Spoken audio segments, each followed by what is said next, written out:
Hello दोस्तों, good morning. स्वागत है आपका अपने परिवार नाथ स्टडी में।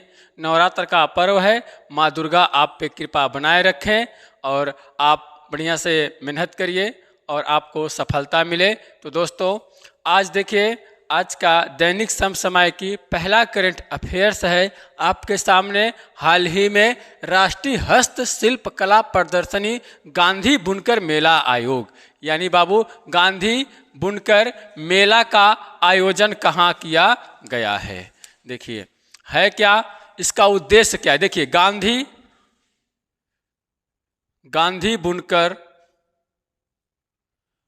बुनकर मेला 2023, इसका आयोजन किया गया है बाबू आपका कोलकाता में। कहाँ पर?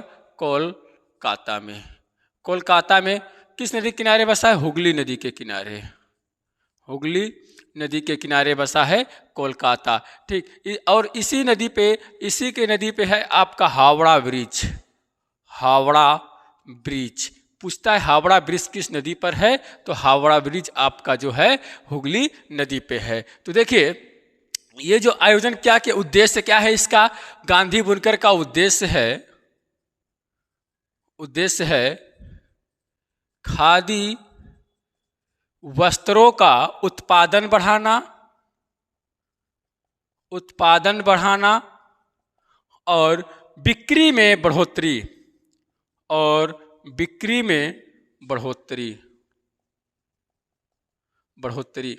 ठीक, इस पे यानी आप जानते हैं ना, हमारे यहाँ जो पहले यूरोपीय लोग थे करते क्या थे, यहाँ पर नील की खेती करने के लिए लोगों को उत्साहित करते थे और दबाव डालते थे। इसके लिए हमारे देश के जो नेताओं थे इसका विरोध करते थे कि ऐसा नहीं होगा, हमारे खेती ऊसर हो जाते, बंजर होते, फसल नहीं हो पाते हैं। तो इनको रोकने के लिए एक बार चंपारण का देखिए कहते क्या है बाबू, चंपारण विद्रोह। क्या? चंपारण विद्रोह हुआ था और 1917 में हुआ था। कहाँ पर? बिहार में। कहाँ पर हुआ था बाबू? बिहार में। तो बिहार में हुआ था। राजकुमार गए थे महात्मा गांधी जी से, लखनऊ में मिले थे और उनको बुलाए थे इसको करने के लिए, सत्याग्रह आंदोलन करने के लिए चंपारण। तो भारत में पहली बार चंपारण विद्रोह, यही पहला सत्याग्रह हुआ था बिहार में। भारत में पहला पूछेगा बाबू क्वेश्चन, भारत में पहला सत्याग्रह कब हुआ? 1917 में। उसी समय गांधी जी ने पहली बार खादी वस्त्र का प्रयोग हुआ था। तो यानी भारत में कहा जाए, भारत में पहला खादी वस्त्र जो बना था 1917 में साबरमती में बना था। 1917 भारत में पहला खादी वस्त्र 1917 में साबरमती में बना था, जो गांधी जी द्वारा बनाया गया था। अब देखिए, अब इन चीज़ों को बढ़ाने के लिए एक बार आपने क्या किया था, यहाँ पर खादी और ग्रामोद्योग आयोग, यानी देखिए बाबू खादी एवं ग्रामोद्योग आयोग को बढ़ावा देने के लिए सरकार ने खादी एवं ग्रामोद्योग आयोग का स्थापना किया 1957 में। है अधिनियम 56 में, एक्ट अधिनियम है 56 में, लेकिन स्थापना हो गया कब? 1957 में। और हेड क्वार्टर इसका हो गया कहाँ बाबू? इसका हेड क्वार्टर हो गया मुंबई। ठीक, अब देखिए इसका आंसर आप तो जान ही गए हैं, क्या है? कोलकाता है। इसका आंसर क्या है बाबू? कोलकाता है। आगरा कहाँ है? यूपी में है। आगरा में क्या है? ताज महल। नई दिल्ली यमुना नदी के किनारे। कोलकाता हुगली नदी के किनारे। भोपाल में है क्या? भारत भवन। भोपाल में क्या है? भारत भवन। तो आइए बाबू देखते हैं अगला क्वेश्चन। दूसरा क्वेश्चन है, हाल ही में झूला घाट सस्पेंशन ब्रिज किन दो देशों के बीच पूरी तरह से चालू किया गया है? एक बार फिर भारत का तो रिश्ता अच्छा ही है नेपाल से, चाइना भी आता है कभी, नेपाल से रिश्ता जोड़ता है अच्छी तरह से भारत को चिढ़ाने के लिए, ठीक। तो इस तरह से भारत भी सोचता है हर एक वहाँ पे देखिए है क्या, नेपाल को भारत बहुत सहायता राशि देता है और वहाँ के लोगों को जीवन यापन के लिए, ठीक। तो देखिए यहाँ पे झूला घाट सस्पेंशन ब्रिज जो है यह चालू किया गया है एक बार फिर भारत और नेपाल के बीच। तो आपका आंसर है, देखिए यह जो झूला घाट सस्पेंशन ब्रिज ये चालू किया गया है भारत और नेपाल के बीच। देखिए भारत और नेपाल के बीच बाबू, नेपाल की राजधानी क्या है, काठमांडू। क्या है, काठमांडू। भारत नई दिल्ली। देखिए नई दिल्ली। अब ये जो है यहाँ काठमांडू किसका मुख्यालय है, सार्क का। किसका है, सार्क का। देखिए अगर आपसे कह देगा भारत और म्यांमार, नेपाल से सबसे अधिक सीमा भारत का किससे लगता है, भारत जो सबसे अधिक सीमा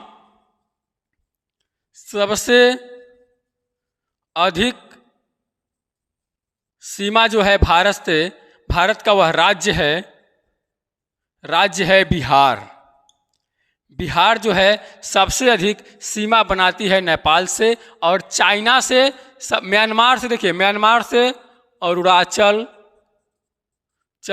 प्रदेश जो है क्या बनाती है, स्थलीय सीमा बनाती है भारत का किससे, म्यांमार से।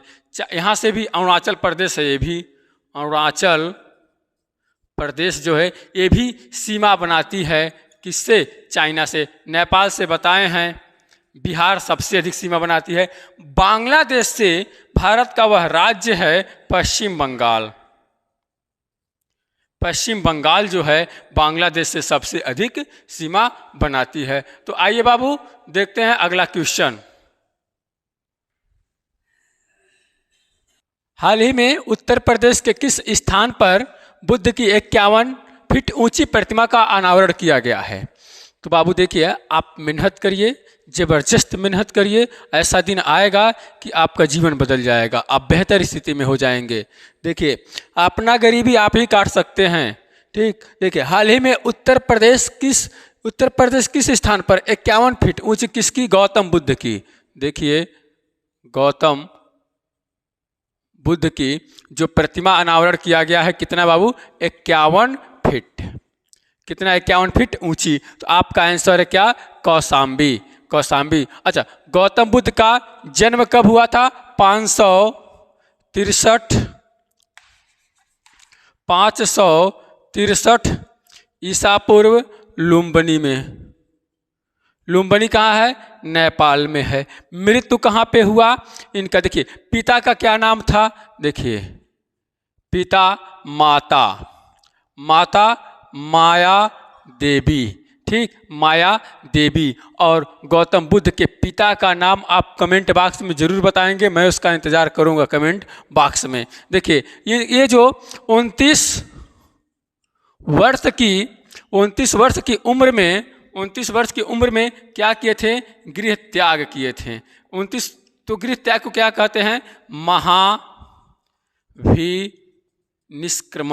महाभिनिष्क्रमण कहते हैं। और जो उपदेश दिए थे उसे कहते हैं धर्म चक्र परिवर्तन। महात्मा बुद्ध ने उपदेश दिया उसे कहते हैं क्या, धर्म चक्र परिवर्तन, जो प्रथम था।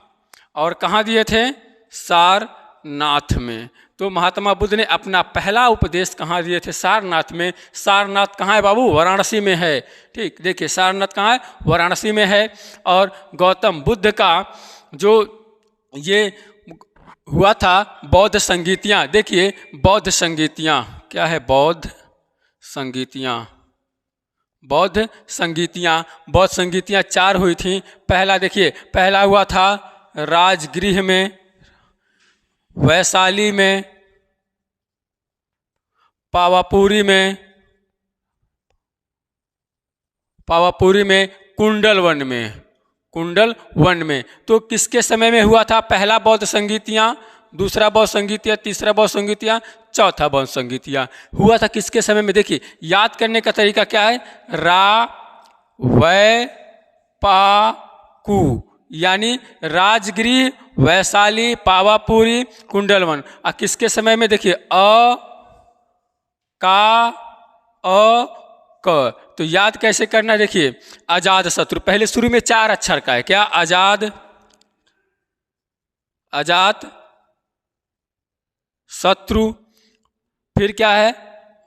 काला शोक, काला शोक, फिर क्या है? देखिए अ से है अशोक, अ क है कनिष्क, कनिष्क। तो ये आपको बौद्ध संगीतियाँ चारों याद करना है इस तरह से, राजगृह, वैशाली, पावापुरी, कुंडलवन, अजातशत्रु, कालाशोक, अशोक, कनिष्क, इन समय में हुआ था, चारों आपके सामने है। ठीक, अब कहतेगा आपसे कि सुत्त पिटक, सुत्त पिटक में कितने निकाय हैं? निकाय। अब पूछता है सुत्त पिटक किस धर्म से संबंधित है? बौद्ध धर्म से। जैसे पूछता है सागा दावा, सागा दावा त्योहार, सागा दावा त्योहार किससे संबंधित है? बौद्ध धर्म से, बौद्ध धर्म से संबंधित है। और ये सुत्त पिटक में कितने निकाय हैं? 5 निकाय हैं। तो आइए देखते हैं अगला क्वेश्चन। क्वेश्चन है दोस्तों, हाल ही में तिलापिया वार्सो वायरस संक्रमण का पहला मामला भारत के किस राज्य में आया है? देखिए ये जो एक कहा जाता है बाबू तिलापिया, तिलापिया, तिलापिया जो है एक मछली की प्रजाति है। क्या है? मछली की प्रजाति है। ठीक, और जो मछली की प्रजाति है इसी को ये खा रहे हैं कौन? संक्रमण कर रहे हैं, नुकसान पहुंचा रहे हैं, फेफड़े पर असर डाल रहे हैं। और ये है tilapia, tilapia, tilapia parvo virus. ये जो है आपका एक वायरस है, वायरस है और यह मछलियों को संक्रमण पहुंचा रहा है। और जो आपने भाषा में कहते हैं ना देहात में सिधड़ी मछली, उसी के आकार का, उसी की प्रजातियों की तरह तिलापिया यह आया था अफ्रीकी देश से, अफ्रीकी देश से, और तमिलनाडु में पाया गया। तमिलनाडु के खेतों में, तमिलनाडु के जो इसकी खेती की जाती है, जैसे आपने यहाँ मछलियों का तालाब बना था, वैसे दक्षिणी भारत के राज्यों में ये जो होता है तिलापिया मछली की प्रजातियों का जो किया जाता है, यह खेती किया जाता है, उसमें यही तिलापिया पार्सो वायरस जो है मछलियों को संक्रमण पहुंचा रहे हैं। तो यही मामला मिला है और अफ्रीका देश से आया था यह तिलापिया की प्रजाति। खेती करने के लिए बहुत स्वादिष्ट मछलियां होती हैं जो बड़े बड़े होते हैं, हल्का रोहू के आकार के होते हैं, लेकिन प्रजातियां उससे जो सिधड़ी अपने यहाँ कहते हैं ना, उससे बड़ी बड़ी होती हैं। जैसे पश्चिम बंगाल में लोग लेके चढ़ते हैं ट्रेनों पे, उस सब की मछलियां ज़्यादा होती हैं। यही है आपका तमिलनाडु। तो देखिए कहेगा कि भारत में, विश्व में, कह देगा विश्व में सबसे अधिक मछली कहाँ होती है? चीन में होती है। कहाँ होती है? चीन में होती है। भारत में सबसे स्वादिष्ट मछली, सबसे स्वादिष्ट मछली है रोहू। क्या है? सबसे स्वादिष्ट मछली जो है वो है रोहू। कौन है? रोहू है। उड़ीसा की राजधानी बाबू भुवनेश्वर। ठीक, भुवनेश्वर। तमिलनाडु का चेन्नई, चेन्नई। आसाम का दिसपुर। केरल का तिरुवनंतपुरम, तिरुवनंतपुरम। यही सी तमिलनाडु में भारत का पहला डुगोंग संरक्षण केंद्र खोला गया है। क्या? भारत का पहला डुगोंग संरक्षण केंद्र खोला गया है। जो डुगोंग संरक्षण केंद्र है तमिलनाडु में है। तो आइए बाबू देखते हैं अगला क्वेश्चन। क्वेश्चन है बाबू, हाल ही में स्थिरता रिपोर्टिंग में योगदान के लिए किस भारतीय संस्था को प्रतिष्ठित पुरस्कार दिया गया है? देखिए आप नोट भी बेहतर बनाइए और उसको रिवीजन भी करिए। अब देखिए पेट का एग्ज़ाम भी आ गया, डेट क्लियर हो गया है, इसके लिए आपको हार्दिक शुभकामनाएं हैं। आप बढ़िया से मेहनत करिए और अच्छा नंबर लेकर आइए। देखिए स्थिरता रिपोर्टिंग में योगदान के लिए किस भारतीय संस्था को प्रतिष्ठित संयुक्त राष्ट्र पुरस्कार दिया गया है? तो ये भारत का जो है ICAI है। यानी ये क्या है? देखिए एक संस्था है इंस्टीट्यूट चार्टर और एक होता है अकाउंटेड होता है अकाउंटेड ऑफ इंडिया चार्टर। एक बार हुआ था क्या बाबू? ICAI एक बार हुआ था क्या? इसकी स्थापना हुई थी 1949 में। हेडक्वार्टर नई दिल्ली है। तो यह क्या हुआ था? एक बार अबू धाबी में विश्व निवेश मंच, देखिए क्या हुआ था? विश्व निवेश मंच का आयोजन किया गया था 17 अक्टूबर 2023 को। और यह जो है निवेश के मामले में कंप्यूटर का योगदान अधिक दिया था, जो अपना हिसाब किताब अपने भाषा में का हिसाब किताब का ये अच्छे से भूमिका निभाया था। इसीलिए भारतीय संस्था है, इसी को दिया गया है क्या? संयुक्त राष्ट्र पुरस्कार। और आप जानते हैं संयुक्त राष्ट्र पुरस्कार जो संयुक्त राष्ट्र संघ की स्थापना 24 अक्टूबर 1945 को हुआ था। हेडक्वार्टर कहाँ है? न्यूयॉर्क है। कहाँ है बच्चा? न्यूयॉर्क में है। तो आइए देखते हैं अगला क्वेश्चन।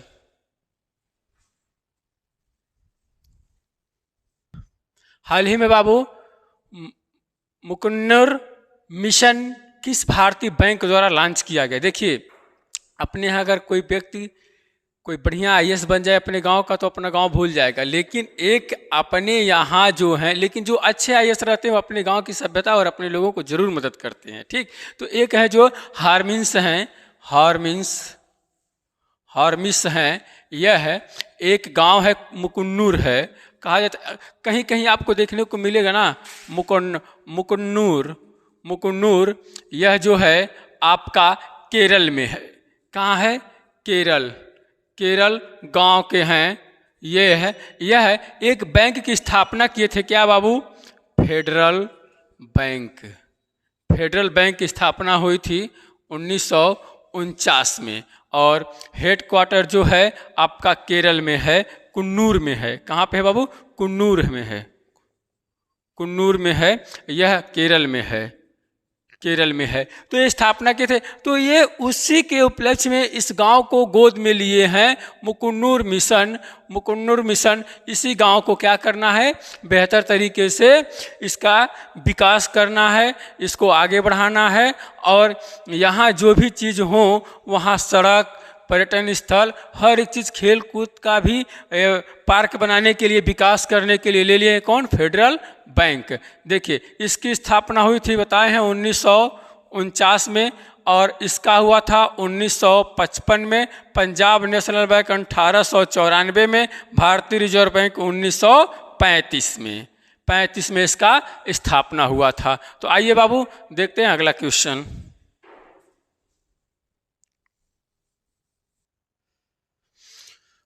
क्वेश्चन है दोस्तों, हाल ही में यूके सरकार ने अपनी स्मार्ट डिस्ट्रिक्ट परियोजना के लिए किस भारतीय राज्य के साथ सहयोग का साझा किया है? देखिए ये क्या है? स्मार्ट जैसे कहते हैं ना स्मार्ट सिटी। भारत का पहला कौन है? भुवनेश्वर है। इसमें 100वां कौन है? 100वां है शिलांग। क्या है? शिलांग है आपका 100वां स्मार्ट सिटी। उसी तरह से आपने यूके सरकार, यानी क्या? यूके सरकार यानी कौन? यूनाइटेड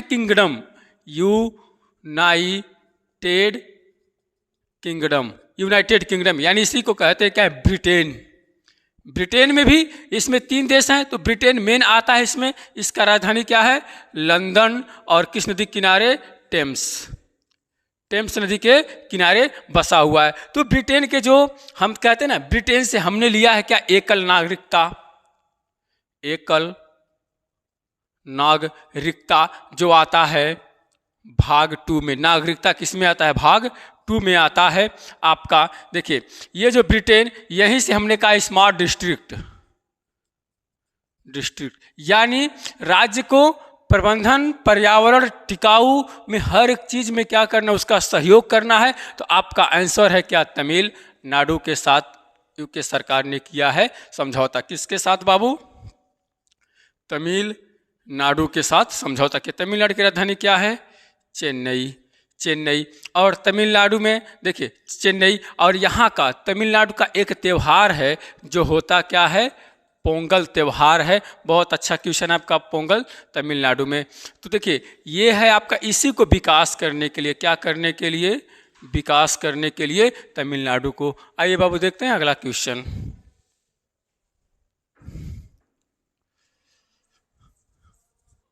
देखो आप सुने होंगे एक युद्ध चल रहा था कि वाह गहन, एक युद्ध चल रहा था आर्मेनिया और अजरबैजान में, नारगोनो काराबख के लिए। किसके लिए, नारगोनो, नारगोनो काराबख, काराबख क्षेत्र है, इसी के लिए चल रहा था युद्ध। और इसी युद्ध में एक आया था, हस्तक्षेप किया था अंतर्राष्ट्रीय आपराधिक न्यायालय, आपराधिक न्यायालय जिसका हेडक्वार्टर है हेग। क्या है, हेग। हेग यही, इसी के विवादित को लेकर ये जो है आर्मेनिया के वाहगन खाचुटूरियन जो है चर्चा में थे, यही हैं। और यह कहाँ के, आर्मेनिया। आर्मेनिया की राजधानी क्या है, एरेवान, एरेवान। और अजरबैजान की राजधानी क्या है, बाकू। मोरक्को का रबात, मंगोलिया का उलान बटोर। तो आइए बाबू देखते हैं अगला क्वेश्चन। हाल ही में किस मंत्रालय द्वारा ट्रैवल ग्रीन क्रेडिट विशेष कार्यक्रम का शुरुआत किया गया। देखिए क्रेडिट ग्रीन अगर कह दे आपसे, राष्ट्रीय हरित न्यायाधिकरण, राष्ट्रीय हरित न्यायाधिकरण का स्थापना कब हुआ था, 2010 में। हेडक्वार्टर क्या है, नई दिल्ली। नई दिल्ली। जो अध्यक्ष हैं आपके प्रकाश श्रीवास्तव हैं। कौन है बाबू, प्रकाश श्रीवास्तव हैं। इन्होंने ही शुरू किया है ट्रैवल ग्रीन विशेष कार्यक्रम को, इन्होंने शुरू किया है। और इसका आंसर है आपका पर्यावरण मंत्रालय द्वारा शुरू किया गया है। इसी के तत्वाधान में होता है कि हरित के लिए काम किया है जो पर्यावरण मंत्रालय। कौन है बाबू, भूपेंद्र यादव। पेट्रोलियम मंत्री हरदीप सिंह पुरी। स्वास्थ्य मंत्री मनसुख मंडाविया। और संस्कृति एवं पर्यटन मंत्री हैं जी किशन रेड्डी। कौन है, जी किशन रेड्डी हैं। ठीक, आइए बाबू देखते हैं अगला क्वेश्चन। क्वेश्चन है बाबू अगला, हाल ही में वैश्विक पेंशन सूचकांक 2023 में भारत की रैंक क्या है। देखिए ये 3 दिन पहले का है, लेकिन ले नहीं आ पाया और क्वेश्चन इतना ज़्यादा बन जाता है कि ये छूट गया था इसमें। तो यह है हाल ही में वैश्विक पेंशन सूचकांक 2023 में भारत की रैंक क्या है। तो भारत की रैंक है 45। देखिए वैश्विक पेंशन सूचकांक में पहले स्थान पर है नीदरलैंड। क्या है, नीदरलैंड। और उसके बाद अंतिम में जो है अर्जेंटीना। और 45वें पे है भारत। ठीक, अब देखिए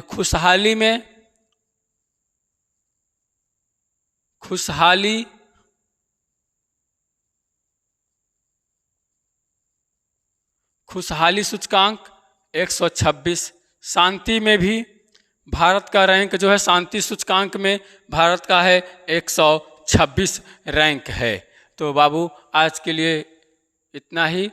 धन्यवाद। जय हिंद, जय भारत।